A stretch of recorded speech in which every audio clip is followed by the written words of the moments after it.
جس شخص نے قرآن کو سینے میں بسایا،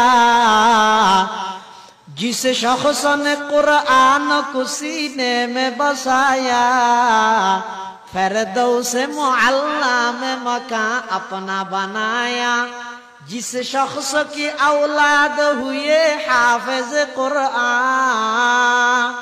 جس شخص کی اولاد ہوئے حافظ قرآن، محشر میں ملے گا اسے ایک تاج درخشاں، محشر میں ملے گا اسے ایک تاج درخشاں، جس شخص نے قرآن کو سینے میں بسایا،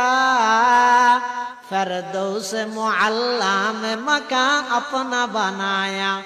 10 اہل جہنم کی سفارش وہ کرے گا،